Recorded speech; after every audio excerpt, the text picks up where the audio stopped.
วัสดีค่ะพบกับแจ็คอีกครั้งนะคะกับช่อง Easy Food by ชยาค่ะ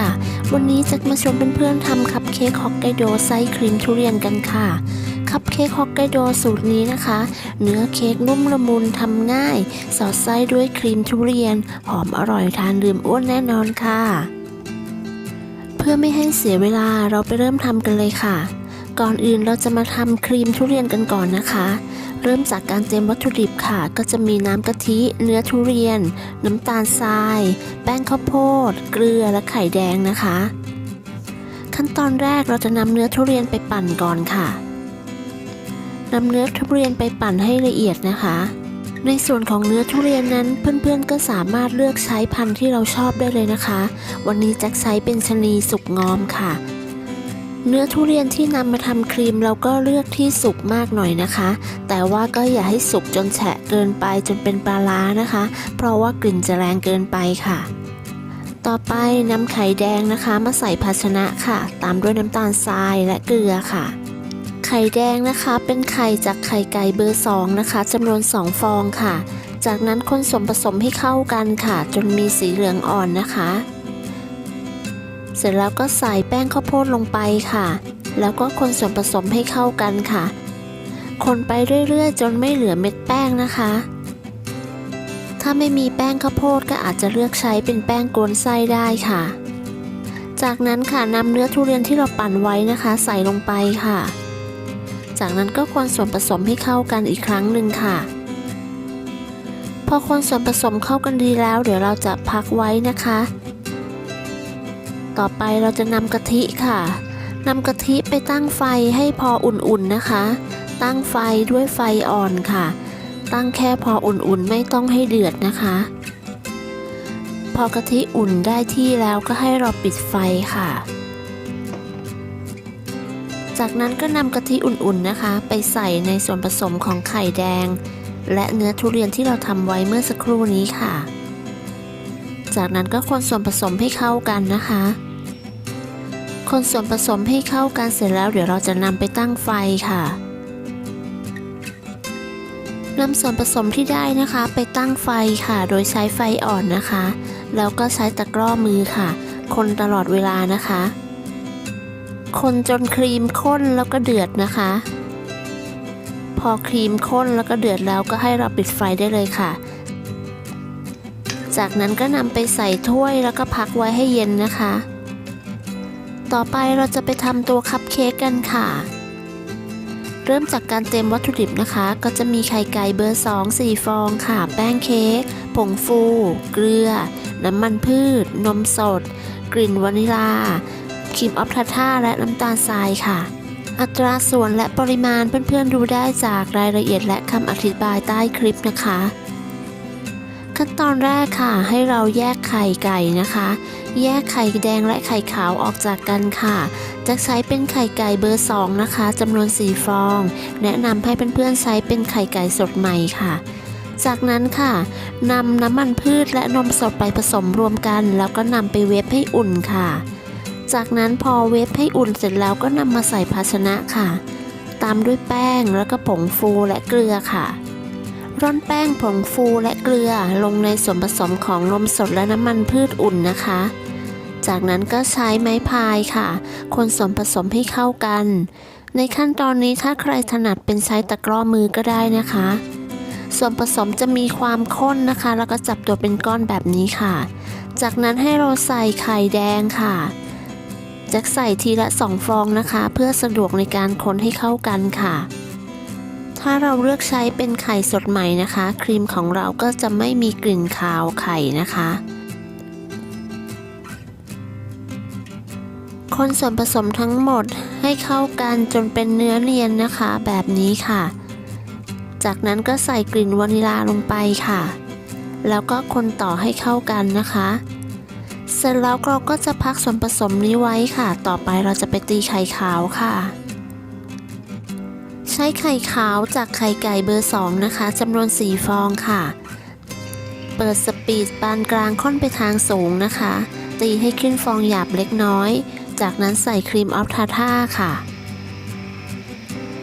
เสร็จแล้วเราก็จะใส่น้ำตาลทรายค่ะโดยเราจะทยอยใส่3ครั้งนะคะ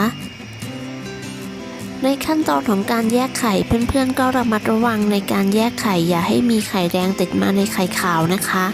เพื่อที่ว่าไข่ขาวจะได้ตีขึ้นง่ายค่ะเราจะตีไข่ขาวให้มีสีขาวนวลนะคะมีลักษณะเป็น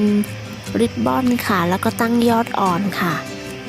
พอไข่ขาวตั้งยอดอ่อนแล้วนะคะเราก็จะตีต่อด้วยความเร็วต่ำ30 วิเพื่อตัดอากาศค่ะพอตีไข่ขาวเสร็จแล้วนะคะเราก็จะนำไข่ขาวค่ะไปผสมกับส่วนผสมของไข่แดงที่เราทำไว้ก่อนหน้านี้ค่ะตักไข่ขาวส่วนหนึ่งค่ะมาผสมในส่วนผสมของไข่แดงและแป้งนะคะที่เราทำไว้ก่อนหน้านี้ค่ะคนส่วนผสมให้เข้ากันค่ะถ้าใครสะดวกใช้เป็นตะกร้อมือก็สามารถใช้ได้นะคะพอคนส่วนผสมเข้ากันดีแล้วเราก็จะเทกลับไปในไข่ขาวที่เหลือค่ะจากนั้นเราก็จะใช้ไม้พายค่ะคนตะล่อมส่วนผสมให้เข้ากันด้วยความเบามือนะคะช้อนจากก้นอ่างขึ้นมาแล้วก็ปาดรอบๆนะคะแบบนี้ค่ะค่อยๆทำด้วยความเบามือนะคะเค้กของเราจะได้ไม่มีฟองอากาศแล้วก็นุ่มละมุนค่ะต่อไปเราก็นำไปใส่ในพิมพ์คัพเค้กได้เลยค่ะ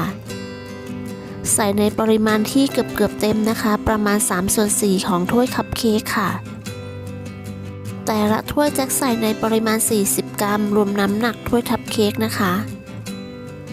ก็จะได้ทั้งหมด11ถ้วยค่ะวันนี้ก่อนนำเข้าอบให้เรากระแทกพิมพ์ 2-3 ครั้งเบาๆเพื่อไล่อากาศนะคะแล้วก็นำไปเข้าอบได้เลยค่ะเราจะอบด้วยไฟบนล่างนะคะใส่อุณหภูมิ130 องศานาน 30-40 นาทีค่ะหรือจนกระทั่งสุกนะคะจากนั้นค่ะพอเค้กสุกแล้วนะคะก็ให้เรากระแทกพิมพ์นะคะลงกับโต๊ะ 2-3 ครั้งเพื่อให้เค้กเซ็ตตัวค่ะเสร็จแล้วก็นำคัพเค้กออกมาพักไว้ให้เย็นบนตะแกรงค่ะระหว่างที่รอเค้กเย็นเราจะไปทำครีมทุเรียนกันต่อค่ะครีมทุเรียนที่เราทำไว้นะคะเขาจะจับตัวเป็นก้อนเราก็ใช้ตะกร้อมือค่ะคนให้เข้ากันอีกครั้งหนึ่งนะคะเสร็จแล้วเราจะไปตีวิปปิ้งครีมค่ะ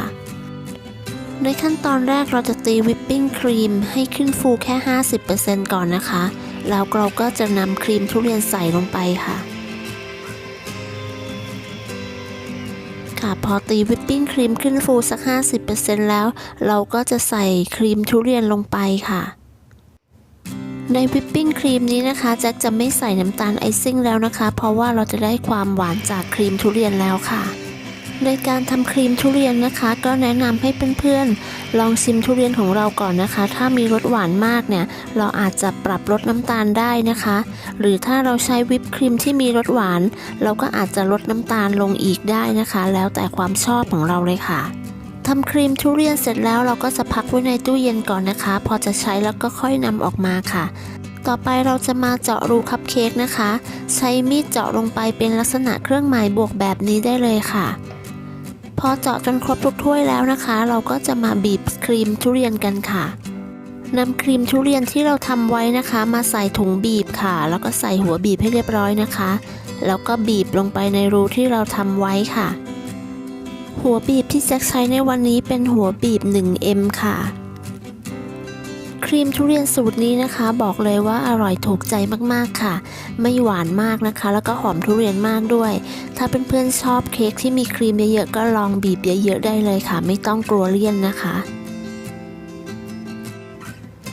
พอบีบครีมเสร็จแล้วนะคะแจ็คจะวางด้วยเนื้อเค้กทุเรียนค่ะเค้กทุเรียนแจ็คจะเลือกใช้เป็นทุเรียนหมอนทองนะคะเพราะว่าเขาเนื้อเยอะดีค่ะแล้วก็เลือกที่เป็นลักษณะกรอบนอกนุ่มในนะคะเพราะว่าเวลาหยิบวางจะได้ไม่เละง่ายค่ะพอวางเนื้อทุเรียนเสร็จแล้วจะโรยด้วยน้ำตาลไอซิ่งอีกครั้งหนึ่งค่ะตกแต่งเสร็จเรียบร้อยแล้วนะคะสำหรับเค้กฮอกไกโดไส้ครีมทุเรียนของเราเดี๋ยวเราจะมาชิมพร้อมกันค่ะ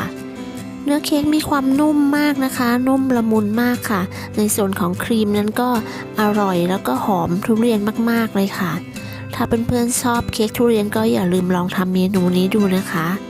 จบแล้วนะคะสำหรับคลิปการทำคัพเค้กฮอกไกโดไส้ครีมทุเรียนของเราค่ะถ้าเพื่อนๆชอบก็ลองทำกันดูนะคะได้ผลยังไงก็มาคอมเมนต์คุยกันนะคะ ก่อนจบคลิปอย่าลืมกดติดตาม กดไลค์ กดแชร์ เพื่อเป็นกำลังใจในการทำคลิปครั้งต่อไปให้กันด้วยนะคะสำหรับวันนี้ต้องลาไปก่อนค่ะ สวัสดีค่ะ